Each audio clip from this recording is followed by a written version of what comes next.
Assalamualaikum warahmatullahi wabarakatuh. Halo semuanya, selamat pagi.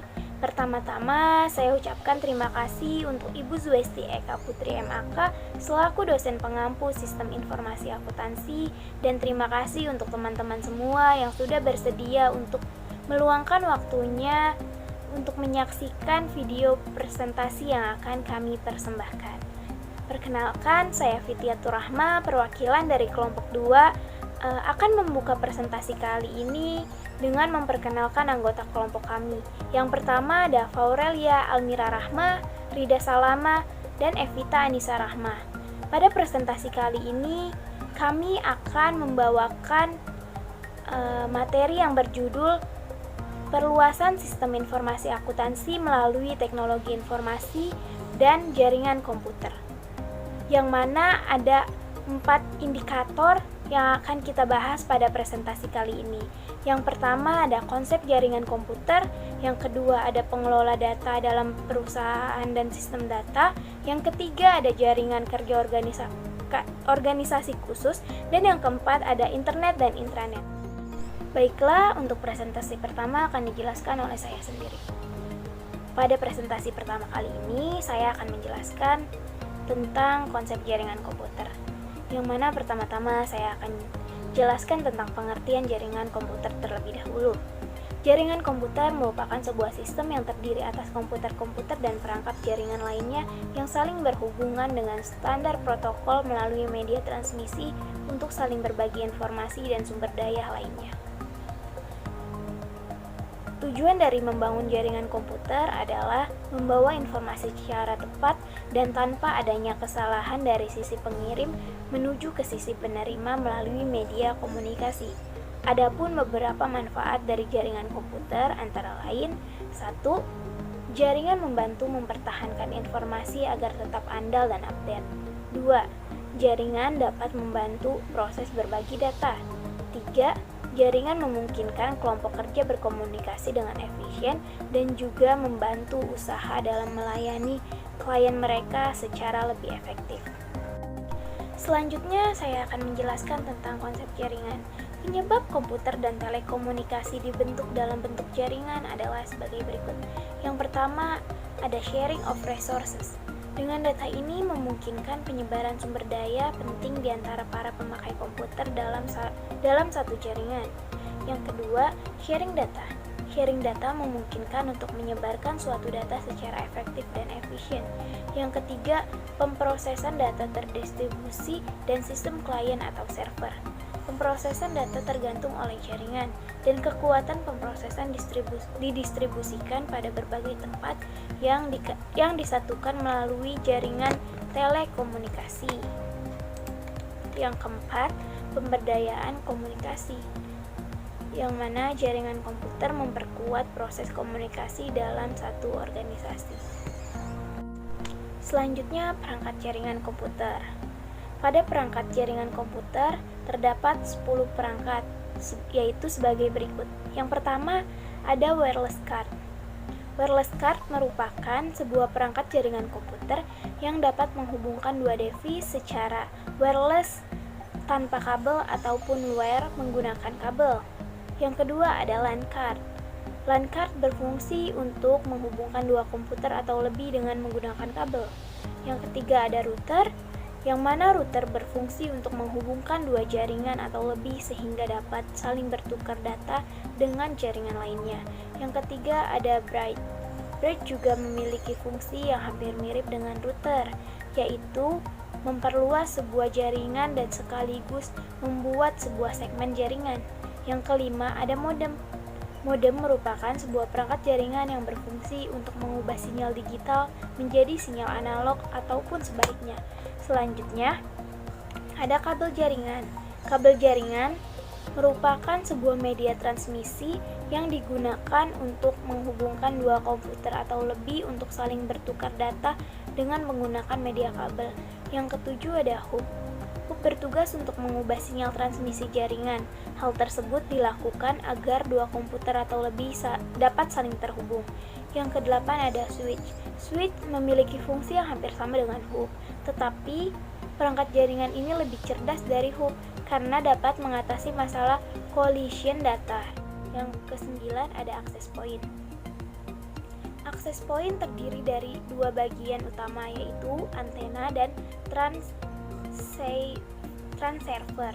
yang digunakan untuk mengubah sinyal dan transmisi dari klien atau sebaliknya. Dan yang terakhir ada repeater. Repeater sendiri memiliki fungsi untuk memperluas jangkauan sinyal WiFi dari server supaya perangkat lain dapat terhubung. Selanjutnya ada jenis-jenis jaringan komputer. Yang pertama ada LAN. LAN atau Local Area Network menghubungkan dua jaringan dalam jarak yang relatif pendek. Biasanya LAN digunakan di sebuah gedung kantor, sekolah, atau rumah. Yang kedua ada MAN atau Metropolitan Area Network. MAN merupakan jaringan komputer yang menghubungkan dua atau lebih jaringan LAN di dalam kota yang sama. Kalau jarak yang menghubungkan dua LAN sudah tidak memungkinkan untuk membangun jaringan, maka jaringan MAN digunakan. Yang ketiga ada WAN. WAN atau Wide Area Network merupakan kumpulan LAN yang tersebar secara geografis. Perangkat jaringan yang disebut router menghubungkan LAN ke WAN.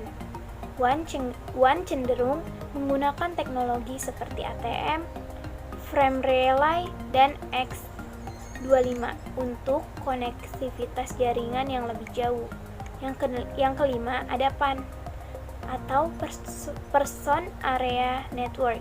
Sama seperti LAN, PAN biasanya mencakup wilayah yang lebih kecil, seperti misalnya jaringan rumah atau kantor. Biasanya jenis jaringan ini digunakan untuk berbagai resources seperti internet atau printer. Yang kelima ada CAN atau Campus Area Network. CAN bisa dibilang mirip dengan MAN, tetapi terbatas pada universitas atau akademi. Jaringan ini biasanya disiapkan untuk kegiatan pendidikan seperti pembaharuan kelas, praktek lab, email, ujian, pemberitahuan, dan lain-lain. Yang keenam ada internet. Internet adalah jaringan komputer terbesar yang pernah dibuat oleh manusia. Internet menghubungkan jutaan perangkat komputasi termasuk PC, laptop, workstation, server, smartphone, tablet, TV, webcam, CCTV, dan masih banyak lagi. Dan yang terakhir ada VPN atau Virtual Private Network. VPN adalah solusi untuk menyediakan koneksi internet yang aman. Sebagai contoh, sebuah perusahaan memiliki dua kantor, satu di Jakarta dan lainnya di Bandung. Dalam hal ini, perusahaan dapat menggunakan VPN untuk menghubungkan kedua kantor tersebut. VPN membuat jalur aman di internet dan bisa digunakan untuk transmisi data.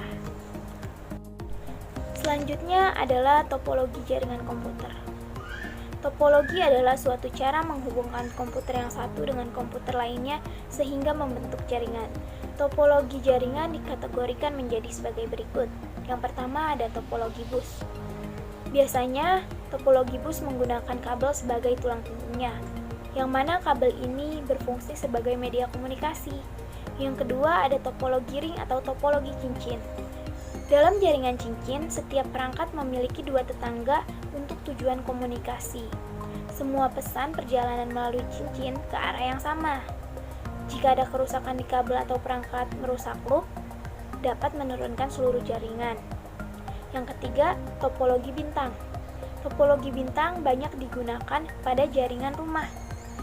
Topologi bintang memiliki titik koneksi pusat yang disebut hub node, yang mungkin merupakan hub jaringan, switch, atau router. Yang keempat adalah topologi pohon. Topologi pohon bergabung dengan topologi bintang untuk membentuk topologi bus. Dalam bentuk yang paling sederhana, hanya perangkat hub yang terhubung langsung ke bus pohon. Dan setiap hub berfungsi sebagai akar dari pohon perangkat. Dengan hybrid, antara bus dan bintang ini mendukung perluasan jaringan dengan jauh lebih baik daripada bus atau bintang saja. Dan yang terakhir ada topologi mesh. Topologi mesh memperkenalkan konsep rute. Tidak seperti topologi sebelumnya, pesan yang dikirim pada jaringan mesh dapat mengambil salah satu dari beberapa jalur yang mungkin dari sumber ke tujuan. Beberapa WAN, terutama internet, menggunakan routing mesh. Saya akan membahas tentang jaringan sistem informasi akuntansi. Materinya berjudul Jaringan Kerja Organisasi Khusus. Definisi jaringan dalam organisasi. Jaringan atau networking dalam organisasi adalah suatu sistem yang terdiri dari elemen yang di dalamnya saling berhubungan atau satu sama lain. Dalam suatu organisasi, sebuah jaringan sangat dibutuhkan untuk menghubungkan individu yang ada di dalam organisasi tersebut. Jaringan juga merupakan komunikasi agar individu semakin dapat berkembang, baik pribadi atau organisasi. Yang kedua yaitu jaringan kerja. Manfaat jaringan kerja. Manfaat jaringan kerja ada 3, yaitu 1. Menyusun urutan kegiatan proyek yang memiliki sejumlah besar komponen dengan hubungan ketergantungan yang kompleks. Yang kedua yaitu menguasakan fluktuasi minimal penggunaan sumber daya. Yang ketiga yaitu membuat perkiraan jadwal proyek yang paling ekonomis. Selanjutnya saya di sini akan membahas tentang metode jaringan kerja. Metode jaringan kerja dibagi menjadi 2, yaitu berdasarkan waktu kegiatan dan berdasarkan alur kegiatan. Berdasarkan waktu kegiatan dibagi menjadi 2, yaitu ada metode Critical Path Method atau CPM. Yang kedua ada metode Program Evaluation and Review Technique atau PRT. Nah, yang kedua berdasarkan alur kegiatan. Berdasarkan alur kegiatan yaitu ada 2 juga, yaitu Activity on the Row atau AOA, PERT dan CPM. Yang kedua ada Activity on Node atau AON, yaitu PDM Precedence Diagram Method. Selanjutnya saya di sini akan membahas tentang sistematika penyusunan jaringan. Sistematika penyusunan jaringan dibagi menjadi 5, yaitu 1. Merumuskan dan menyusun urutan kegiatan. Yang kedua, memperkirakan waktu yang diperlukan untuk masing-masing kegiatan. Yang ketiga, yaitu mengidentifikasi jalur kritis dalam jaringan kerja. Yang keempat, yaitu menganalisis jadwal yang ekonomis. Yang kelima, yaitu alokasi sumber daya. Berikut adalah hal yang diperlukan untuk penyusunan jaringan sistematika. Untuk sistematika jaringan penyusunan. Yang terakhir di sini saya akan membahas tentang aturan dasar jaringan komputer. Aturan dasar jaringan komputer yaitu dibagi menjadi 5. Yaitu yang pertama, di antara dan event yang sama hanya boleh digambarkan satu anak panah panjang dan kemiringannya tidak punya arti penting. Yang kedua, nama suatu aktivitas dinyatakan dengan huruf nomor event. Yang ketiga, aktivitas harus mengalir dari event bernomor rendah ke tinggi. Yang keempat, diagram hanya memiliki satu initial event dan satu terminal event. Yang terakhir yaitu yang kelima, sebelum aktivitas dimulai, maka seluruh aktivitas pendahuluannya harus sudah selesai. Selanjutnya saya akan membahas tentang internet dan intranet. Apa itu internet? Internet adalah sebuah jaringan publik global dengan jutaan perangkat yang menghubungkan perangkat satu dengan yang lain menggunakan standar sistem Global Transmission Control Protocol atau TCP dan Internet Protocol Suite atau IP sebagai protokol pertukaran, sehingga kita dapat saling berkomunikasi, berinteraksi, dan saling bertukar informasi meski dalam jarak yang jauh dengan menggunakan perangkat yang terhubung ke internet seperti komputer, ponsel, dan lainnya. Tidak ada server pusat yang mengontrol internet. Lalu apa itu intranet? Intranet adalah jaringan pribadi atau private network yang menggunakan internet untuk saling berbagi dan bertukar informasi di dalam jaringan lokal seperti perusahaan, kantor, sekolah, dan lainnya. Intranet hanya dapat mencakup wilayah kecil. Kemudian apa sih perbedaan internet dan intranet? Nah, yang pertama, internet memiliki jaringan yang sangat luas, sehingga siapapun dapat mengaksesnya. Perkembangannya pun juga sangat pesat. Internet bersifat umum dan dapat diakses kapan dan di mana saja, sehingga lalu lintas pengunjungnya lebih banyak. Namun, internet tidak seaman dibandingkan dengan intranet. Internet terdiri dari beberapa jaringan, seperti LAN atau Local Area Network, WAN atau Wide Area Network, dan MAN atau Metropolitan Area Network. Kemudian, internet juga memberikan informasi yang tidak terbatas dan dapat dilihat oleh semua orang, namun memiliki koneksi lebih lambat dibandingkan dengan intranet. Dan yang terakhir, internet berisi hampir seluruh jenis file, konten, atau dokumen. Sedangkan intranet memiliki jaringan yang lebih kecil dan sempit, hanya mencakup wilayah lokal, sehingga hanya dapat diakses oleh anggota organisasi tertentu. Perkembangannya pun lebih lambat dibandingkan dengan internet. Intranet bersifat privat, hanya dapat diakses pada lokasi jaringan tersebut, sehingga lalu lintas pengunjungnya lebih sedikit. Intranet juga lebih aman dibandingkan dengan internet. Intranet sendiri terdiri dari jaringan LAN, WAN, dan MAN. Intranet memberikan informasi yang terbatas, hanya beredar di antara anggota organisasi, namun memiliki koneksi lebih cepat dibandingkan dengan internet. Dan yang terakhir, intranet biasanya diatur hanya untuk beberapa jenis konten saja. Selanjutnya kita akan memasuki materi pengolahan data dalam perusahaan dan sistem data. Apa sih definisi dari data sendiri? Data merupakan suatu kenyataan yang menggambarkan suatu kejadian dan kesatuan nyata. Pengolahan data adalah suatu kegiatan yang merubah bentuk data menjadi informasi agar memiliki manfaat bagi yang membutuhkan. Sedangkan informasi adalah hasil dari kegiatan pengolahan data yang memberikan bentuk yang lebih berarti dari suatu peristiwa dan kegiatan. Nah, dalam pengolahan data terdapat 4 metode. Yang pertama ada metode manual, yaitu proses pengolahan data dilakukan dengan tangan dan alat bantu sederhana saja, seperti pulpen, pensil, kertas kerja, penggaris, dan lain-lainnya.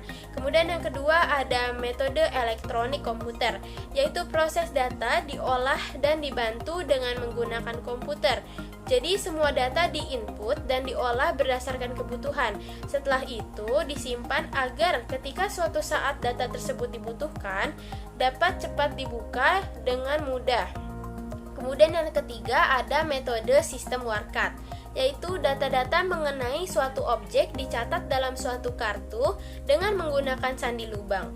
Kemudian, sejumlah kartu yang mengandung data-data objek yang sama digabungkan untuk membentuk suatu file. Dan yang keempat ada metode elektromagnetik, proses pengolahan data yang dikerjakan secara manual dan dibantu mesin elektronik sederhana. Pemaparan selanjutnya akan dijelaskan oleh Saudari Rida Salamah. Oke, yang selanjutnya saya akan menjelaskan tentang unsur-unsur pengolahan data. Unsur pengolahan data yang pertama yaitu pengumpulan data atau data capturing. Pengelolaan data merupakan aktivitas penangkapan data dari dalam dokumen dasar. Dokumen ini merupakan lembaran isian data yang diisi oleh petugas atau orang lain secara langsung. Tentang dokumen diisi dan dirancang dengan jelas, mudah diisi dan dapat meminimalisir kesalahan data. Yang kedua yaitu pembacaan atau reading. Pembacaan data adalah proses pembacaan data dari dokumen dasar yang digunakan agar dapat diproses lebih lanjut. Proses pembacaannya dapat dilakukan secara manual atau dengan menggunakan alat bantu berupa mesin. Yang ketiga yaitu pemeriksaan atau verifying. Pemeriksaan perlu dilakukan. Hal ini bertujuan untuk menghindari kesalahan dari data yang dibaca dari dokumen dasar. Yang keempat ada perekaman atau recording. Perekaman data merupakan proses penyimpanan data yang dibacakan dan diverifikasi ke dalam alat penyimpanan berupa memori penyimpanan. Dalam sistem komputer dapat disimpan data di memori sekunder berupa disk, hard disk, dan lainnya. Yang kelima yaitu penggolongan atau classifying. Penggolongan informasi perlu dilakukan untuk memenuhi kebutuhan informasi berdasarkan klasifikasi tertentu. Yang keenam, pengurutan atau sorting. Sorting selalu digunakan dalam pengelolaan data. Data-data itu perlu diurutkan agar informasi yang dihasilkan dapat dipahami, memudahkan pembaca dan pencarian informasi yang disajikan. Yang ketujuh, peringkasan atau summarizing. Peringkasan data dimaksud sebagai operasi untuk menghilangkan kemunculan data yang sama atau berulang dari sekumpulan rincian data sebagai basis data yang tersimpan dalam memori. Yang kedelapan yaitu perhitungan atau calculating. Perhitungan merupakan proses pengolahan data yang melibatkan seluruh operasi aritmatika. Yang kesembilan, pemindahan atau transmitting. Dalam suatu sistem jaringan komputer, perlu ada pengiriman data dari satu terminal ke terminal lain melalui media transmisi data untuk diproses lebih lanjut. Yang ke-10 ada penampilan kembali atau retrieving. Pada prinsipnya, informasi yang ada merupakan penampilan hasil kembali dari data-data yang telah disimpan di suatu tempat penyimpanan sebelumnya. Dan untuk menampilkan kembali, diusahakan data-data itu dapat ditampilkan dengan cepat. Yang ke-11 ada penggandaan atau reproduction. Penyajian informasi, khususnya dalam bentuk hard copy, perlu dikendalikan agar informasi tersebut dapat dikirim ke seluruh pemakai dengan tujuan agar informasi itu tidak hilang. Yang ke-12 yaitu penyebarluasan atau distribution. Distribusi informasi dapat dilakukan melalui media komunikasi data atau dikirim dalam bentuk hard copy kepada setiap pemakai dalam setiap daftar tebusan laporan. Selanjutnya saya akan menjelaskan siklus pengolahan data. Siklus pengolahan data itu yang pertama ada input data, yang kedua ada penyimpanan data, yang ketiga ada pengolahan data, dan yang terakhir ada output informasi. Untuk yang pertama yaitu input data. Langkah pertama dalam pengelolaan input adalah menangkap data transaksi dan memasukkannya ke dalam sistem. Proses pengambilan data biasanya dipicu oleh aktivitas bisnis. Perangkat pendukung dari input data ini ada dua, yaitu dokumen sumber atau source dokumen, yaitu dokumen yang digunakan untuk memperoleh data transaksi pada sumbernya ketika transaksi terjadi.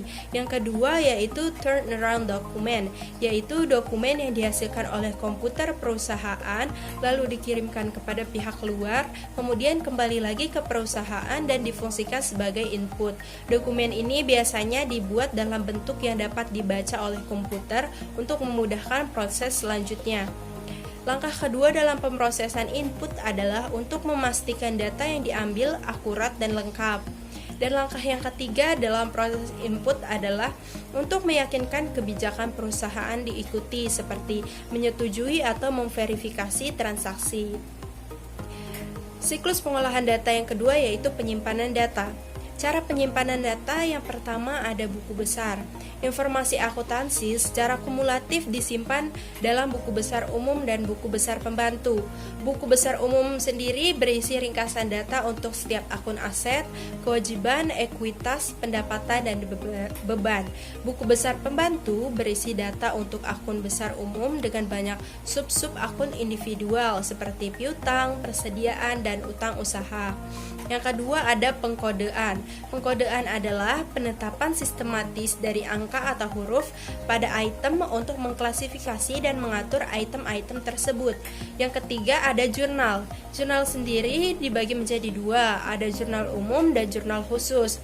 Jurnal umum digunakan untuk mencatat transaksi-transaksi yang tidak rutin, misalnya pembayaran gaji dan penyesuaian di akhir periode serta jurnal penutup. Jurnal khusus digunakan untuk mencatat transaksi rutin yang berulang, misalnya penjualan, penerimaan kas, serta pengeluaran kas. Yang keempat ada jejak audit. Jejak audit adalah dilacaknya jalan transaksi melalui sistem pengolahan data dari titik asal ke hasil akhir atau mundur dari output akhir ke titik asal. Hal ini digunakan untuk memeriksa akurasi dan validitas posting buku besar. Nah, konsep penyimpanan juga ada yang berbasis komputer. Yang pertama ada entity. Entity adalah sesuatu mengenai yang disimpan informasinya, misalnya karyawan, item persediaan, pelanggan, dan seterusnya. Yang kedua ada attributes. Attributes adalah karakteristik data yang melekat pada entity, misalnya tarif gaji, alamat karyawan. Yang ketiga ada field, berisi data mengenai atribut entitas yang merupakan catatan. Dan yang keempat ada catatan. Catatan adalah seperangkat field yang nilai datanya menjelaskan atribut tertentu dari suatu entitas. Yang ketiga dalam siklus pengolahan data yaitu pengolahan data. 4 jenis aktivitas pengolahan data yang berbeda yang disebut sebagai CRUD adalah sebagai berikut. Yang pertama, membuat atau creating catatan data baru seperti penambahan karyawan baru direkrut ke database penggajian. Yang kedua yaitu membaca atau reading, mengambil dan melihat data yang ada. Yang ketiga, memperbarui atau updating data yang tersimpan sebelumnya. Yang keempat, menghapus atau deleting data seperti membersihkan file master vendor perusahaan yang tidak berkaitan dengan bisnis. Cara pemrosesan data sendiri juga ada dua. Yang pertama ada batch processing. Batch processing ini memperbarui data dilakukan secara berkala, misalnya setiap hari. Yang kedua ada online real time processing. Online real time processing ini memperbarui data dilakukan pada saat terjadinya transaksi. Yang keempat yaitu output informasi. Langkah terakhir dalam siklus pengolahan data adalah output informasi. Ketika ditampilkan di monitor, output mengacu pada soft copy. Ketika di print dalam kertas disebut hard copy. Informasi biasanya disajikan dalam salah satu dari 3 bentuk, yaitu dokumen, laporan, atau respon pertanyaan. Baik, terima kasih Bu Zwesti dan teman-teman atas partisipasinya. Sebagai penutup, saya ingin mengutip pernyataan dari Walt Disney. Ia mengatakan bahwa semua impian pasti bisa Anda wujudkan jika Anda memiliki keberanian untuk mengejar mereka. Artinya, jika Anda punya impian, maka genggamlah impian tersebut, yakini dan kejar. Percayalah bahwa impian Anda pasti bisa Anda wujudkan. Sekian presentasi dari kami, kurang lebihnya mohon maaf. Kami selaku kelompok 2 Sistem Informasi Akuntansi pamit undur diri. Wassalamualaikum warahmatullahi wabarakatuh.